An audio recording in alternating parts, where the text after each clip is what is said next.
Noé teve uma visão de uma arca, construiu a arca e sua família foi poupada. José teve uma visão de um sonho, permaneceu em meio a cativeiros e se tornou governador. Davi teve uma visão de um reino, foi ungido, esperou anos até que assumisse o trono. Jesus teve uma visão da redenção.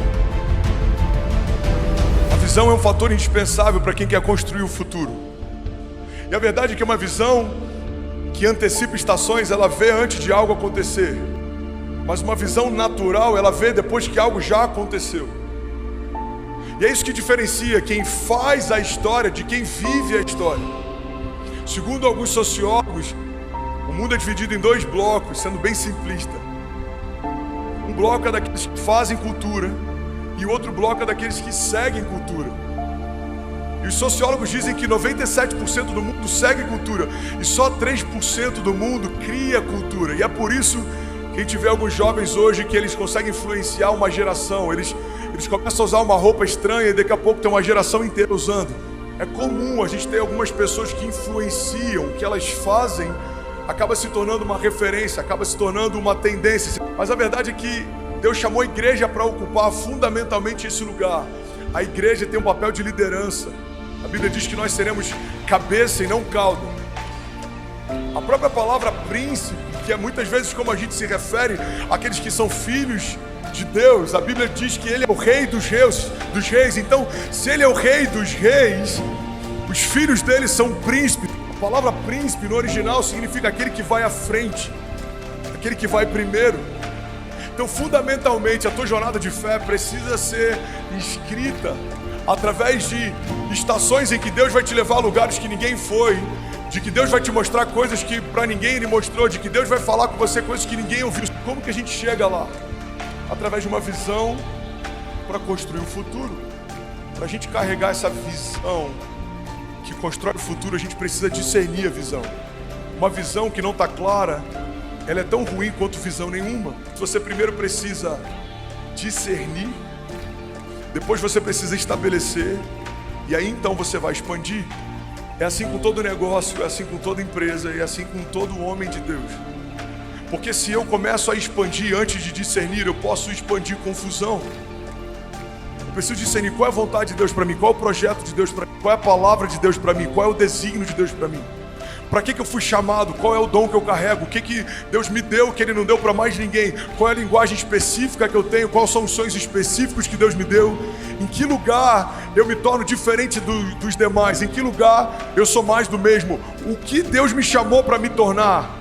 Quando a gente começa a discernir isso, você precisa estabelecer algo, porque visionários não são aqueles que enxergaram algo novo, são aqueles que não pararam só na sua visão. Você precisa ter uma visão, mas você precisa também ter ação. Então depois que você discerne, você precisa estabelecer algo. É isso que separa pessoas que tiveram uma boa ideia de pessoas que mudaram a história. Boas ideias nascem todos os dias, mas o que muda a história é quando alguém sai do campo das ideias e começa a criar novas realidades. Todo mover, toda revolução, ela começou com uma boa ideia, mas ela teve muita energia impressa para que ela fosse estabelecida como uma realidade. Todo avivamento, toda revolução, toda construção, ela começou com uma ideia, mas alguém precisou não só discernir, mas estabelecer. E depois que você estabelece, você precisa ir para o próximo passo, que é expandir. Deus não te chamou para viver algo comum, Deus te chamou para viver algo sobrenatural. Porque a partir do momento que eu entendo que tudo que eu vivo em Deus é uma expressão de quem Deus é e do que Deus pode, eu preciso parar de sonhar coisas na minha medida, eu preciso começar a sonhar coisas na medida de Deus, porque o que é difícil qualquer um faz, o que é impossível só Deus faz. A gente está confundindo o Deus do impossível com o Deus das coisas difíceis. Não, Deus não é o Deus das coisas difíceis. As coisas difíceis, qualquer homem com uma boa estratégia faz. Deus é o Deus do impossível. Ele faz o que ninguém faz, Ele sabe o que ninguém sabe, Ele pode o que ninguém pode, Ele tem o que ninguém tem. Então a primeira coisa para viver uma visão sobrenatural, eu preciso discernir a visão, eu preciso estabelecer a visão, e eu preciso expandir a visão. A visão, irmão, é o que dá acesso aos recursos. A visão é o que dá acesso aos milagres. A visão é o que dá acesso a novas portas. A visão é o que te dá acesso a novas alianças. Sabe, a visão ela é tão poderosa que ela já carrega dentro de si tudo que você precisa para que ela se torne uma realidade. A visão é como um pack, é um conjunto completo. Deus nunca vai te dar uma visão para algo que Ele não te der ferramentas para chegar lá. O problema é que muitas vezes a gente subjuga a visão como se fosse algo quase que virtual. A visão não é algo virtual. Por mais que ela não seja palpável, ela é real. A visão é o que fez com que homens no passado se movessem debaixo de uma palavra de Deus e construíssem a história. Hebreus 11, a galeria dos heróis da fé nada mais é do que uma galeria de homens que entenderam a visão, se moveram pela visão, confiaram na visão. Noé teve uma visão de uma arca, construiu a arca e sua família foi poupada. José teve uma visão de um sonho, permaneceu em meio a cativeiros e se tornou governador. Davi teve uma visão de um reino, foi ungido, esperou anos até que assumisse o trono. Jesus teve uma visão da redenção e da nova aliança através do seu sangue. A Bíblia diz que pela alegria que lhe fora proposta, ele suportou a vergonha e a dor.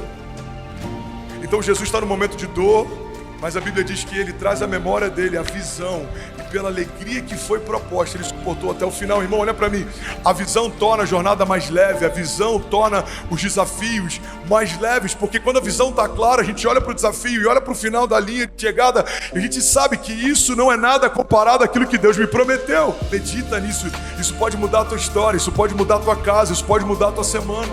Falei que a diferença entre o louco e o visionário é que o louco desistiu. Porque todo visionário já foi considerado louco um dia. Você pega a história de vários homens que mudaram a história. O Walt Disney, o estúdio dele faliu, ele chegou a viver na sarjeta. E reza a lenda que o Mickey Mouse é inspirado no rato que ele viu durante uma sarjeta. Ele estava no meio do nada, falido, quebrado, sem esperança, e um ratinho gerou para ele uma ideia, que gerou para ele um universo, um reinado. O entretenimento nunca mais foi o mesmo depois que ele tirou uma ideia do papel. Por que eu estou falando isso? Porque talvez dentro de você Deus possa ter depositado coisas que vão mudar algo ao teu redor.